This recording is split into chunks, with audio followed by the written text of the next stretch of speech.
Hello friends, പുതിയൊരു വീഡിയോയിലേക്ക് സ്വാഗതം. ഇന്നത്തെ വീഡിയോയിൽ ഹാംസ്റ്റർ കോമ്പാക്റ്റിലെ കോയിൻസ് എങ്ങനെ നമുക്ക് മറ്റൊരു എക്സ്ചേഞ്ചിലോട്ട് വിഡ്രോ ചെയ്ത് കൊണ്ടുപോകാം എന്നുള്ളതാണ് കാണിക്കുന്നത്. അപ്പം ഇതിൽ ഫസ്റ്റ് തന്നെ ചെയ്യേണ്ടത് ഈ എയർ ഡ്രോപ്പ് എന്ന് കാണിക്കണ ഇവിടെ ക്ലിക്ക് ചെയ്യുക. അവിടെ ക്ലിക്ക് ചെയ്ത് കഴിഞ്ഞാൽ ബൈനാൻസ്, OKX അങ്ങനെ എക്സ്ചേഞ്ചുകളും ടെലഗ്രാം വാലറ്റും ഒക്കെ കാണിക്കും. അതിൽ ബൈനാൻസിലോട്ടാണ് നമുക്ക് വിഡ്രോ വേണ്ടത് വെച്ചാൽ ബൈനാൻസിൽ ക്ലിക്ക് ചെയ്തിട്ട് അവിടെ അതിൻ്റെ ഹാംസ്റ്ററിൻ്റെ ഡെപ്പോസിറ്റ് അഡ്രസ്സും മെമ്മോയും അത് രണ്ടും കൊടുക്കണം. അത് കൊടുത്തു കഴിഞ്ഞാൽ അവിടേക്ക് വിഡ്രോ ചെയ്യാം. അതുപോലെ തന്നെ ഈ എക്സ്ചേഞ്ചുകളൊന്നുമില്ല, അതേമാതിരി ടോൺ കീപ്പർ അതൊന്നും ഇല്ലെങ്കിൽ ഇത് ടെലഗ്രാമിൻ്റെ വാലറ്റ് തന്നെ. ഈ ടെലഗ്രാമിൻ്റെ വാലറ്റിലോട്ട് നമുക്ക് എന്ത് ചെയ്യാം, വിഡ്രോ എടുക്കുക. അതിന് ഒരു ചെറിയൊരു തുടക്കക്കാർക്ക് ഒരു ചെറിയൊരു KYC ഉണ്ടാവും. അതായത് നമ്മളെ മൊബൈൽ നമ്പറും പിന്നെ നമ്മളെ ജനനത്തീയതിയും കൊടുത്തു കഴിഞ്ഞാൽ KYC കഴിയും. അപ്പോൾ അതിലോട്ട് നേരിട്ട് വിഡ്രോ ചെയ്തെടുക്കാം. പിന്നെ ഉള്ളത് ഈ ടോൺ കീപ്പർ, ടോൺ ഹബ്ബ് പോലെ. ഇത് ഞാൻ ടോൺ കീപ്പറാണ് ഇതിൽ കണക്ട് ചെയ്തിട്ടുണ്ടെങ്കിൽ ഇതിലോട്ടും വിഡ്രോ എടുക്കുക. ഇതിലോട്ട് വിഡ്രോ എടുക്കാതെ വെക്കണമായിരിക്കും നല്ലത്. എന്താ വെച്ചാൽ നമുക്ക് പെട്ടെന്ന് കൊടുക്കണം എന്ന് തോന്നുകയാണെങ്കിൽ, വിൽക്കണം എന്ന് തോന്നുകയാണെങ്കിൽ അത് നടക്കൂല. അവിടെ എന്താ വെച്ചാൽ ഒരു ഡിലേ വരും നമ്മളെ കോയിൻ എത്തിപ്പെടാൻ. അപ്പോൾ എക്സ്ചേഞ്ചിലോട്ട് വിഡ്രോ എടുക്കണതാണ് ഏറ്റവും നല്ലത്. വീഡിയോയിൽ കാണിക്കാൻ പോകുന്നത് ബൈബിറ്റ് എക്സ്ചേഞ്ചിലോട്ട് എങ്ങനെ വിഡ്രോ ചെയ്യാം എന്നുള്ളതാണ് നോക്കുന്നത്. അപ്പം ഇത് നിങ്ങൾക്ക് ബൈബിറ്റ് അക്കൗണ്ട് ഉണ്ടോ എന്നുള്ളതാണ് ചോദിക്കുന്നത്. എനിക്ക് ബൈബിറ്റ് അക്കൗണ്ട് ഉണ്ട്, അതിൻ്റെ KYC ഒക്കെ കഴിഞ്ഞതാണ്. അപ്പോൾ പുതിയതായിട്ട് നിങ്ങൾ ചെയ്യുകയാണെങ്കിൽ അതിൻ്റെ ബൈബിറ്റിൻ്റെ ലിങ്ക് ഞാൻ കൊടുക്കുക. പ്ലേ സ്റ്റോറിൽ നിന്ന് ഡൗൺലോഡ് ചെയ്ത് എടുക്കാൻ പറ്റില്ല, അതിൻ്റെ ലിങ്ക് കൊടുക്കുക. ആ വീഡിയോയുടെ ഡിസ്ക്രിപ്ഷൻ ബോക്സിലോ അല്ലെങ്കിൽ കമൻറ്റ് ബോക്സിലൊക്കെ ആയിട്ട് കൊടുക്കുക. അവിടുന്ന് ഡൗൺലോഡ് ചെയ്തിട്ട് അതിൻ്റെ ഫസ്റ്റ് KYC എല്ലാം ചെയ്തിട്ട് വേണം വിഡ്രോയിൽ കൊടുക്കാൻ വേണ്ടി.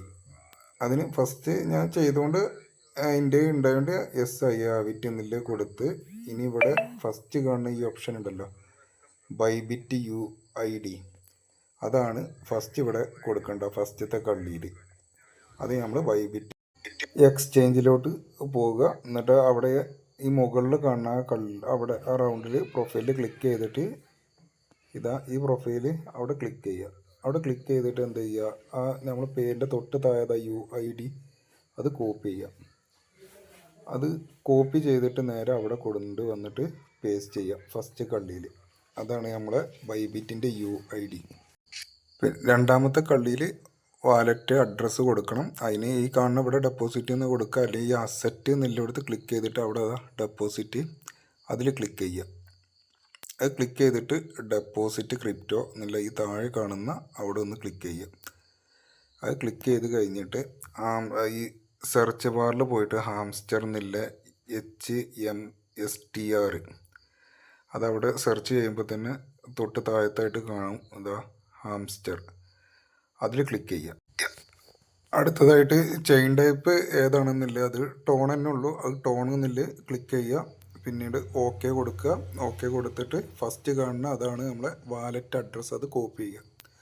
കോപ്പി ചെയ്തെടുത്തിട്ട് ഹാംസ്റ്ററിലോട്ട് തന്നെ തിരിച്ചു വരിക. രണ്ടാമത്തെ കള്ളിയിൽ അത് ആ അഡ്രസ്സ് വാലറ്റ് അഡ്രസ്സ് പേസ്റ്റ് ചെയ്ത് കൊടുക്കുക. പിന്നെ മെമ്മോ കൊടുക്കണമെങ്കിൽ വീണ്ടും ബൈബിറ്റിലോട്ട് പോവുക, അവിടെ അത് കോപ്പി ചെയ്യുക. മെമ്മോ ഈ രണ്ടാമത് കാണുന്ന അത് കോപ്പി ചെയ്യുക, ആ നമ്പർ കോപ്പി ചെയ്തിട്ട് വീണ്ടും ഹാംസ്റ്ററിലോട്ട് പോവുക. അവിടെ മൂന്നാമത് മെമ്മോ അത് അവിടെ നമ്മൾ കോപ്പി ചെയ്തത് പേസ്റ്റ് ചെയ്യാം. പിന്നീട് ഇതൊക്കെ ഒന്ന് കറക്റ്റ് ഒന്ന് ചെക്ക് ചെയ്യണം കേട്ടോ, കംപ്ലീറ്റ് ചെക്ക് ചെയ്യണം. പിന്നെ നോക്കിയിട്ട് കാര്യം ഉണ്ടാവില്ല, നല്ല രീതിക്ക് ചെക്ക് ചെയ്യണം. എല്ലാം OK ആണെങ്കിൽ സേവ് ആൻഡ് ചൂസ് ഒന്ന് കൊടുക്കുക. അത് കൊടുത്തു കഴിഞ്ഞാൽ ഇതുപോലെ കാണിക്കും. അത് ഇപ്പോൾ നമ്മൾ കൊടുത്തത് ഒക്കെ റെഡി ആയിട്ടുണ്ട് എന്നാണ് അതിൻ്റെ അർത്ഥം. ഒന്ന് ബാക്ക് അടിച്ച് കഴിഞ്ഞാൽ ഇവിടെ നമ്മൾ ഏത് എക്സ്ചേഞ്ചിലോട്ടാണ് വിഡ്രോ എടുത്തിട്ടുള്ളത് എന്നുള്ളത് അവിടെ ഒരു ഗ്രീൻ ടിക്കായിട്ട് ഇങ്ങനെ ഇതുപോലെ കാണിക്കുകയും ചെയ്യും. ഇതിൻ്റെ കൂടെ ചെയ്യാനല്ലാണ് ഈ ബൈബിറ്റ് എന്നുള്ളിടത്ത് എടുത്തിട്ട് ഈ അച്ചീവ്മെൻറ്റിൽ CO എന്നുള്ള എടുക്കുക. എന്നിട്ട് അപ്ഗ്രേഡ് കാർഡുകൾ മാക്സിമം അപ്ഗ്രേഡ് ചെയ്യുക. 15 കാർഡ്, രണ്ടാമത് 15 ലെവൽ വരെ കാർഡ് അപ്ഗ്രേഡ് ചെയ്യാല്ലേ കഴിയണേ ചെയ്യുക. പിന്നെ 25 ലെവൽ വരെ അപ്ഗ്രേഡ് ചെയ്യാൻ പറ്റുന്നുണ്ടെങ്കിൽ കോയിനൊക്കെ ഉണ്ട്, ഒരു കാർഡെങ്കിലും ഒന്ന് ചെയ്തിടുക. പിന്നെ കോയിന് കളക്ട് ചെയ്യുക എന്നില്ല, പിന്നെ സ്കിന്നുകൾ മാക്സിമം എടുത്തു വെക്കുക, വീഡിയോസ് വാച്ച് ചെയ്യുക, അങ്ങനത്തെ ഈ അച്ചീവ്മെൻ്റൊക്കെ കഴിയണത്ര ചെയ്യുക.